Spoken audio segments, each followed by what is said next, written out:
Hi guys, I am No Satan and we will be playing OpenTTD. Yes, this time we will be playing at OpenTTD, and this game is, as you can see, it seems very old. Well, it's not really that old, it's actually a rewrite of a Transport Tycoon Deluxe game from 1995. So, and the rewrite was created like a couple of years ago, and it's still actively updated.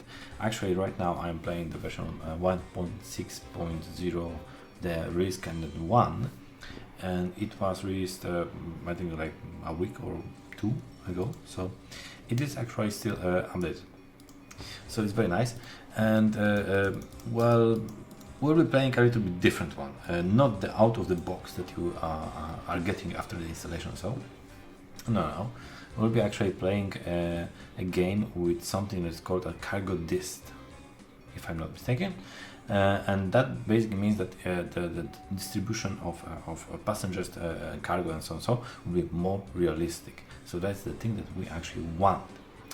And there's an option somewhere here. There's an option that actually says that, and of course I don't remember where is that option.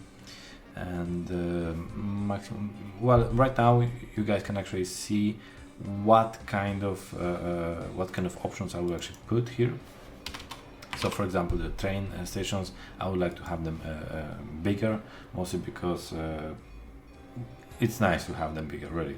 Believe me, it's nice to have them bigger, far more bigger.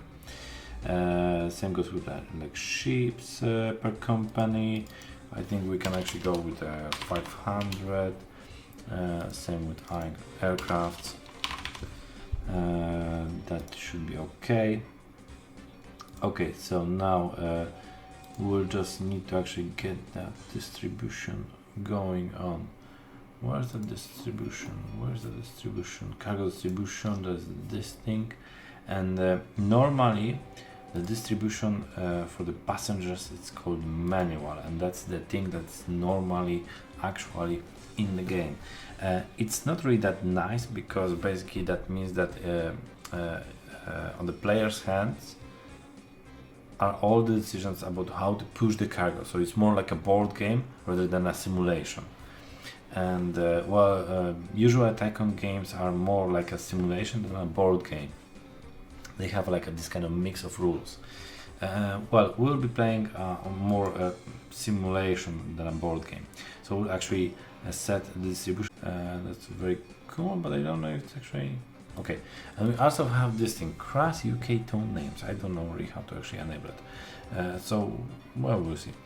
Okay, so we have HEQ, we have heavy equipment set, we have hover bus, yeah, so also I think premium. Iron Horse is actually a very nice edition of trains, and so we have Roadhog, very nice edition for road things. We have Squid 8 Fish, and that's a must have when it comes to any kind of water-based transport. And we have Termite as our track set. So we will be playing with this kind of things. We also did have a NARS or something like that here. Yes, American Road Replacement Set. So it's not really NARS, but it's American Road Replacement Set, and basically it's mostly on graphics. It's just more pleasing to the eye, so that's all. Okay, so we'll be playing with this kind of changes, with this kind of set, and we'll be playing on a temperate world. We'll be playing maybe a little bit smaller one. I think will be better, and yeah, we can play water from everything, but the distribution is below, and that's okay. Maximum height, that's okay. 1975.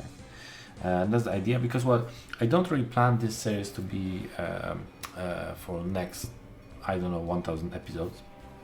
I want to actually have a smaller run with OpenTTD, because OpenTTD games can actually take a lot of time. So I would really like to shorten it a little bit before everyone, including me, will just go and bore themselves into oblivion. So we'll be playing from 1975, and most likely I will be ending the game something around 2000, 2010, maybe something like that. So I don't think that we will actually go with the whole vacuum tube or whatever, but yeah, maybe it's just in case, right? Okay, so we'll generate the world and we will check what we have. We have this kind of thing. We have this kind of world. Well, it's okay-ish, I would say. It is okay-ish. Oh yes, and the fierce is actually set to the temperature basic, so that means that we don't have fish. We don't have any kind of fish inside temperature basic. We have other types of industries and so, but we don't have fish. Why I'm saying that? Because normally in fierce it's very easy to actually start with like a large amount of fishes, a large amount of fish industry and so on, because it's extremely profitable. Instead of that, we will be actually starting. With passengers. Yes. Okay. That's the thing that I want. We'll be actually starting with passengers. Why? Because when you have the whole better distribution and so for the passengers, it makes sense to jump into this kind of transportation as early as possible because it's actually profitable. Yes, can you imagine that? Normally in the game, it's not really that profitable, mostly because, well, yeah, they just don't. I don't know why, but it's just not that profitable. So playing with fears actually improves that kind of stuff. Okay, so we'll be making a nice line here, I think, or maybe two. No, one will be okay. One will be okay, and we will be automatically making here a bigger depot because most likely we will actually do something interesting here. And the interesting part will be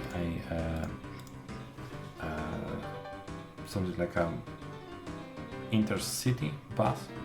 I mean, they are called like that.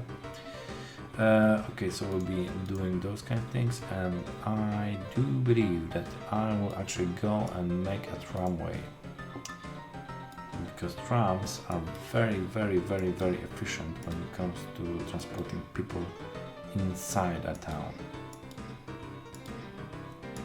So I'll be doing something like that. Something like that, and we'll go and I placed it wrong, and we'll go and place it like that, like that, and now we need some kind of passenger tram. So this one looks like a nice idea. So it will just go all over the train, all over the city. All over the city. Penwood. And of course I'm usually making like this kind of groups and so. So this is like metro and group 1. Trams here, and now we can actually go and clone it and well, push another one. So we have two trams already. Very cool. That is very cool. How much money we have? We have a lot of money, so that's very nice.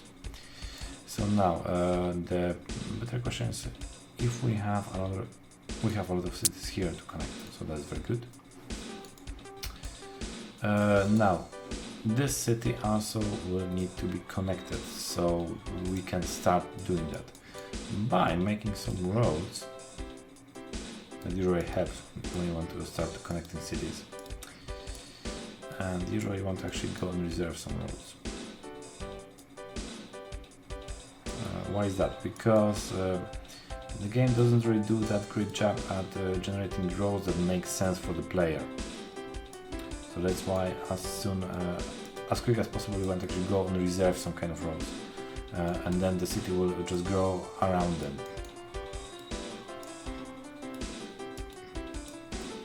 Like that. Okay, so here we can actually go and make some bus stops. We'll make 2 of them. and we'll actually make a tram. Do it. Now it doesn't make sense to make tram. We'll make a normal bus thingy here, here, and here, and we need the passengers. And which one? This one looks okay. Here and here. And we need this one and this one. Bus, and this is freight.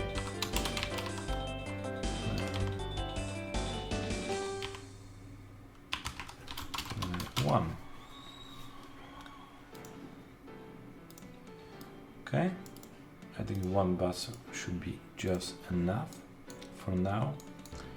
The only thing is that we will need a more capacity here with this kind of station. Oops. Okay. Here. Okay. Okay, and here we'll make a intercity bus. An intercity bus, and to make that we'll need to have a quick one, this one. When you want to have buses from city to city, it's better to have a quick one rather than a high capacity ones, because you want to get them as fast as possible, because well, the speeds are not really that good and so on. So that makes more sense. Okay, so this is the other one.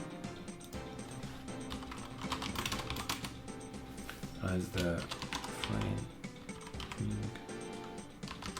play, and okay, there's an underline.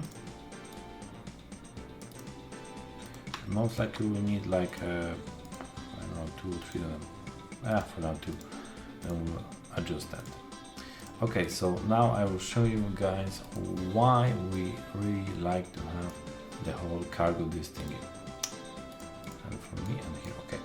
So normally this kind of lines and so would not really make that much sense in a normal game with a manual or symmetric, I think also distribution. It would not really make sense.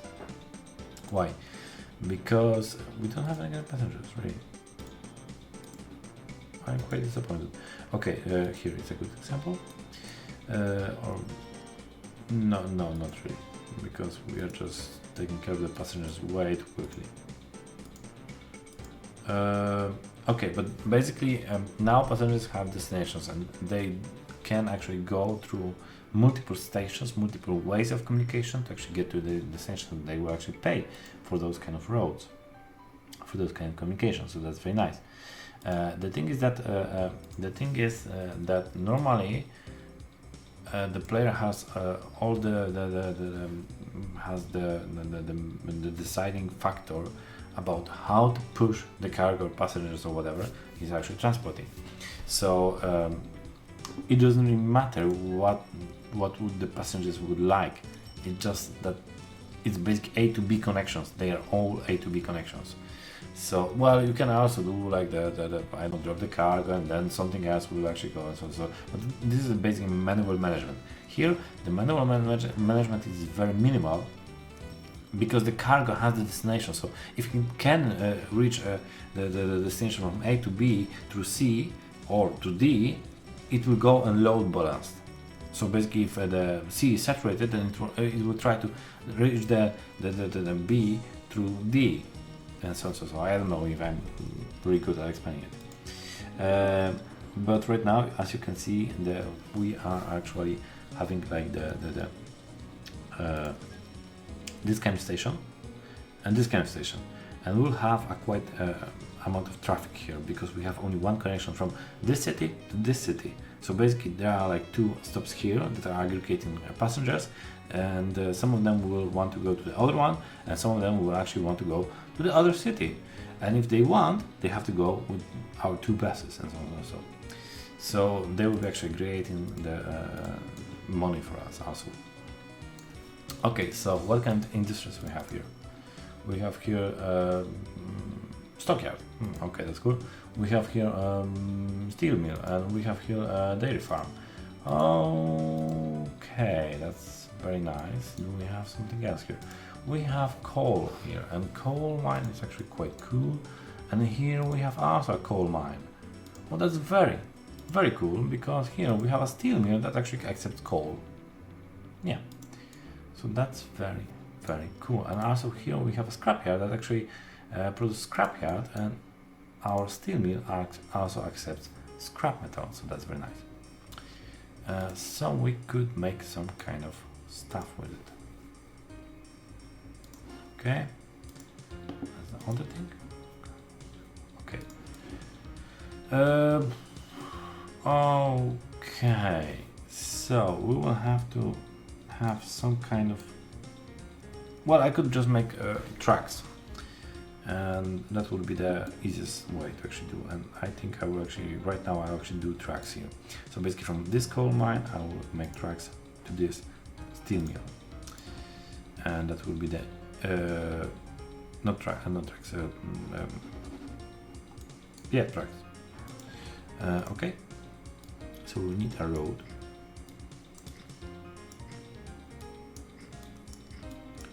We need a road, we need some kind of depot here.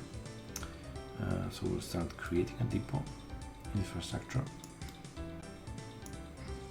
And here. Also, to make the road more usable, we'll make another one here. Okay. And we'll need the oh, really? Oops. Oh, that's so annoying. I really hate when it happens to me. Basically, this city doesn't allow us to place more stops because we built around a lot, and yeah. So how we can remedy it? We can plant some trees, and right now, oh no, that's the thingy. What is the here? Okay. And right now we have a pool thingy. Okay, so we can just plant some trees and we will be good. And we are good. Yeah. Told you. Okay, so we can plant our station here. Okay, so now we will need coal. And for coal we'll need yeah, this guy. Coal, and it will actually go from here to here. Go,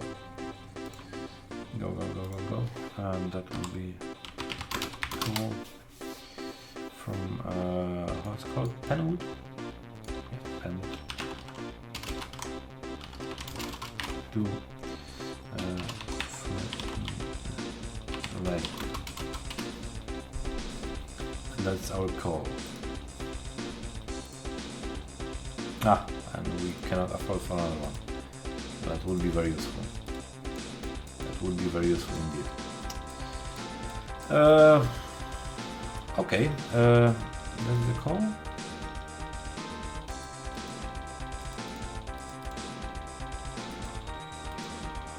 Yeah, there's the call. Okay, so we have to keep an eye on it.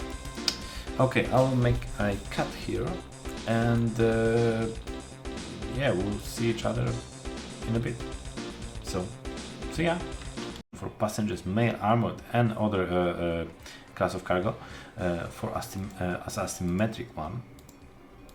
And inside the game, I will actually show you guys how it actually works. 50% of demand, that's I think 85% maybe it will be okay. Amount of returning cargo for asymmetric mode, and 85% on short path before it. Okay, so basically these settings will allow us to actually have the idea of cargo dist or something like that, or actually asymmetric mode of distribution, and that is the thing that we need. This version, from what I can say, is basically brand new. So, well, brand new for me at least, because I didn't play this version. I played 1.5.1, I think. That was the last version I actually played. Now I just downloaded the first copy of the game, and I was very surprised that 1.6.0 is coming out and has a lot of changes for the new GFRs. And the first two, my most favorite GFR, is actually updated to a version 2 beta. And the only thing is that inside the content management system, it's not really saying content beta, but from what I can tell or assume, the FIRS, so FIRS Industry Replacement Set 1.4.4M is actually 1.4.5, as you can see, and that's the beta. That's the beta for or alpha or whatever they are actually calling that, for the version 2. So yeah, we're playing with it. Here you can actually see what kind of node GFRs I'm using for this play. It's well, I like the brand new thingies. They are basically like small things. They are adding one train or two trains or something else, and or hovercraft. But this thing is actually adding also the vacuum monorail tube. It's kind of interesting. I think I built it maybe once. It's basically a real life, from real life. It is trying to mimic a hyperloop. That the whole idea, like Elon Musk has with the hyperloop and so. So okay, we have chips, and chips